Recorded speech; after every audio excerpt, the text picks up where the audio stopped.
I think Clare you'll need Bullock is in the it with house. with anything to do with me, you're definitely going to need it. Yeah.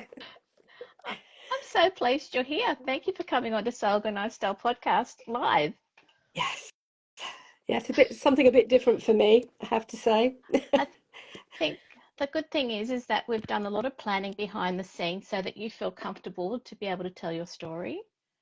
Okay. Yep. Yeah, Happy to. just sending you positive waves Yeah. so that you Can you can. tell I'm a bit nervous? Oh Okay, dear. all right, Clare. Let's find out where can we find you online. We'll get straight into it. Okay. So Claire dot. So I have to. So I've got an Insta page. Yeah, Right. Let's just stop a moment. Let me just compose myself. Here we let's take go. a breath. So my website is Clare Bullock Maker. Yeah, No, it's not. no, Right. Hang on. I need a daughter. okay, Her website is yeah, clarebullock.co.uk. thanks. Her Instagram is claire.bullock.maker. And her Facebook is Clare Bullock Feltmaker. Do you want to come into the screen and just say hi? Because this is She'll wave live. her hand. She's not looking her best. Yeah.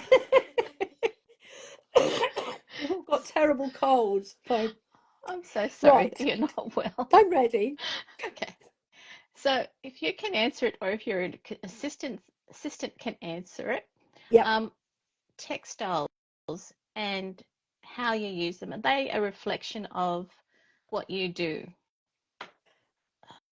Yeah. So I've always had a love for textiles, Mhm. and but never thought of myself as being particularly great at implementing it.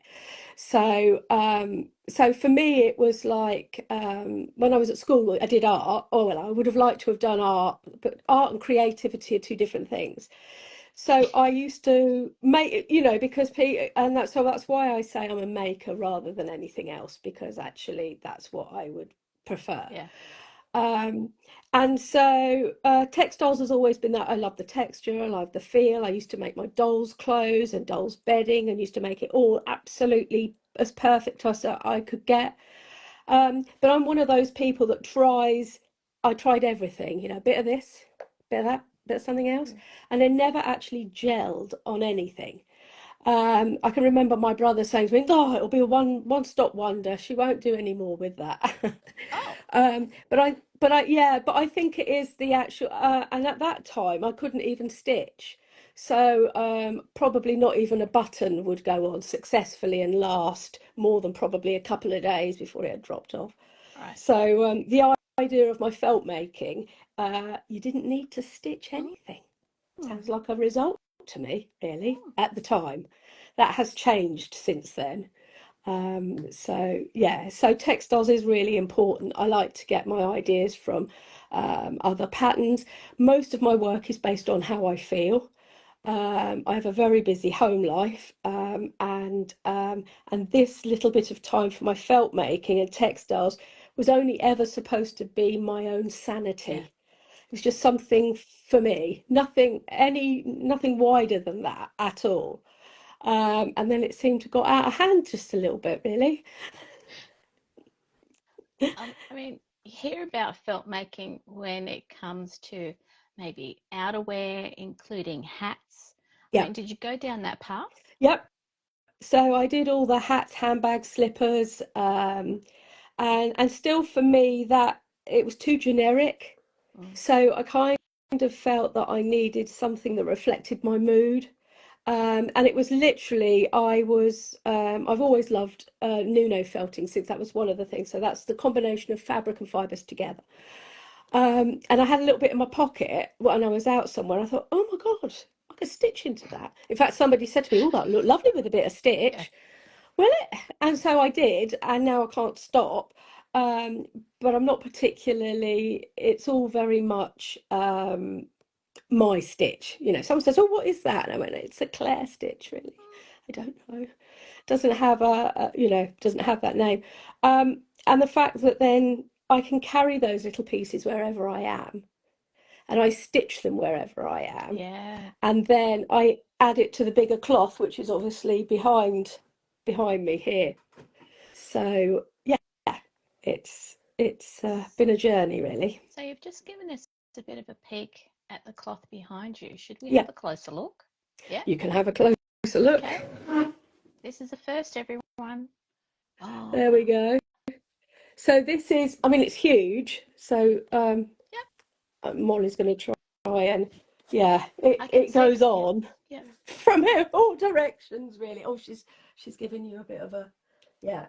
And so all of these little bits of cloth Yeah. are memories, thoughts.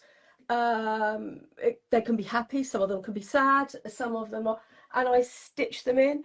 So, and realistically, that's because I'm so dyslexic. I always wanted to keep a written diary. But if you can't spell the word, you lose your flow. Do you understand what I mean? You lose that flow. So I found it easier to do it in stitch. And so on this whole piece, I can remember exactly what it was for, what it represented. This bit here is called Garage Treasures, Yeah. which was all the rusty stuff out of my dad's garage after he passed, Oh. because he always said, don't throw it away because you never know when you might need it. And so I rust dyed all the fabrics first before then felting them together to make that piece. So it's kind of a memory cloth, really. Yeah. I do say to my children, you know, if it ends up in the charity shop, I will come back and haunt them for all the hours of work it's taken me. Yeah. I think it makes a lot of sense, you know, if you're dyslexic and in your case you're using the fabric and the felting and the stitching to Yeah, show or to reflect those memories and also those emotions. Would that be right? yeah, absolutely, Yeah. absolutely. So of course, so I like to make small, and the reason I make small is because our moods change. So if I'm having a really great day, I might be using nice bright colours and bits and pieces like that, and I'll make them and put them in a stack. If I'm not having such a good day, then you probably see more of the greys, the browns, the colours that remind me of sort of closing in.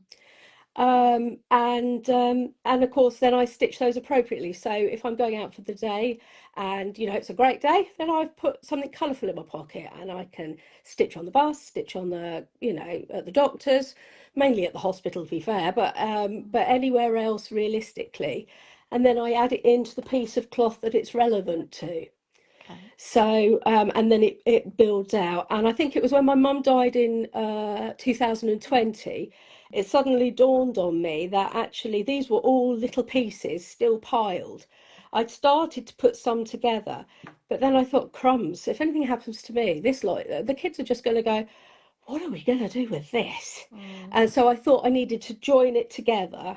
I shall back it, and then the story behind the pieces will be written on the back so that they will also know Wow. what it means. They might not like some of it, but It's a very powerful piece. it, yeah, it is. And for me, you know, it was never supposed to be anything other than for me. So it was more of just to keep me sane. And yet it seems to have developed into something. I remember saying to my husband, I've had my first concept. I've got a concept.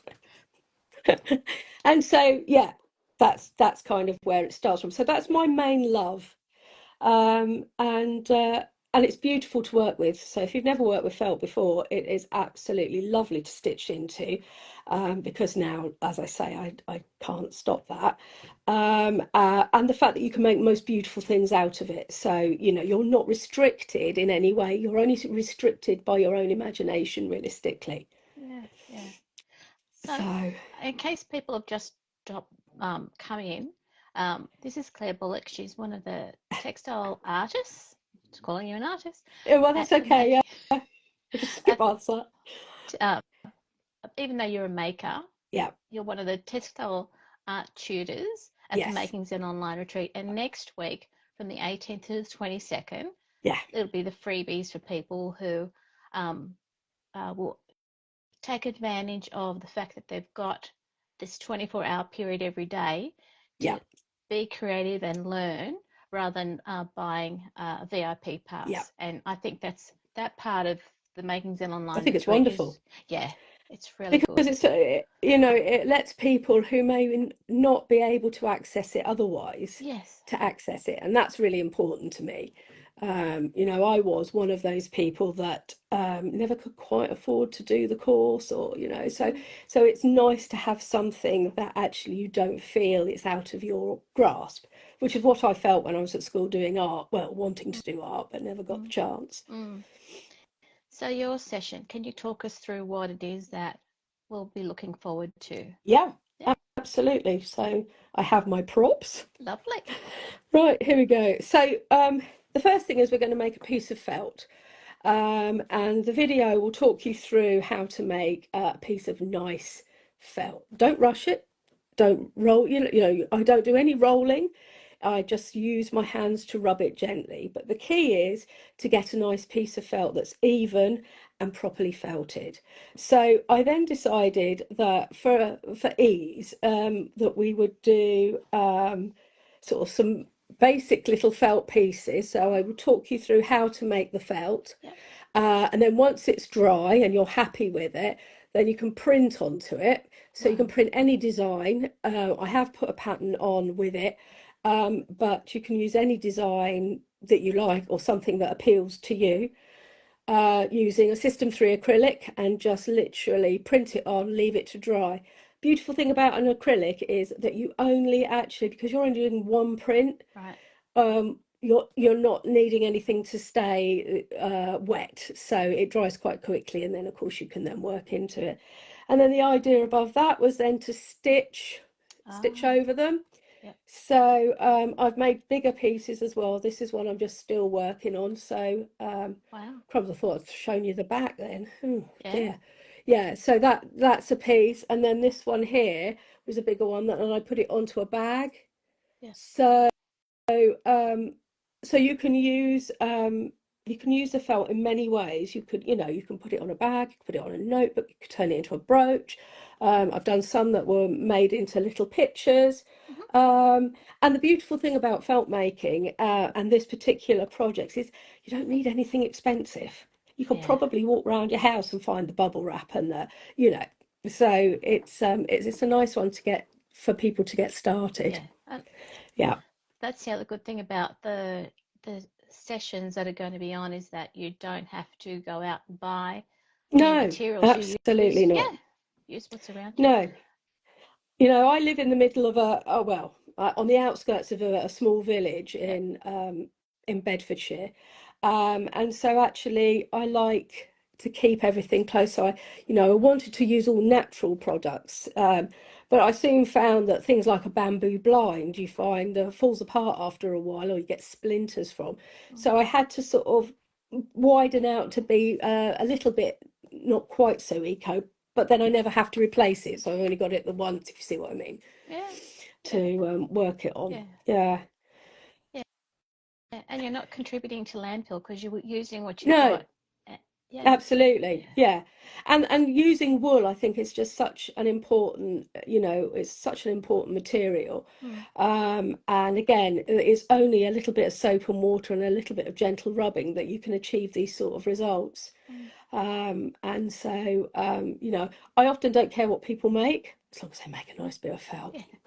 So that's my, if somebody has taken this away and made some really nice felt from it, then that's a win for me. Yeah. Yeah. I mean, as a clothing, I do a lot of sewing of clothes, and I can already Yeah. imagine that, you could use them as labels, you could use them as a pocket, as a band on a coat on the outside. If you Yeah. had a, Patches. yeah, yeah, yeah, Yeah, yeah, and if you, because it doesn't fray when you cut mm, it, you haven't got to worry about sorting out that seam line and making sure it doesn't mm-hmm, fray, mm-hmm, because actually it cuts beautifully. yeah, And if you've made your felt to what I call the point, though it doesn't need anything else, you shouldn't be able to stretch it into any other shapes. That should right, be nice and tight. If it's loose, then you need to give it a little bit more time. So that would okay, be my top tip. So, don't stop too soon. If you think you're finished, give yourself an extra 15 minutes of rubbing and you'll be there. okay. So is your assistant there just to remind people of where we can find you online? One moment. She's, That's okay. she's, Sure. so sorry. No, This it's is okay. definitely not I'll my have it in, thing.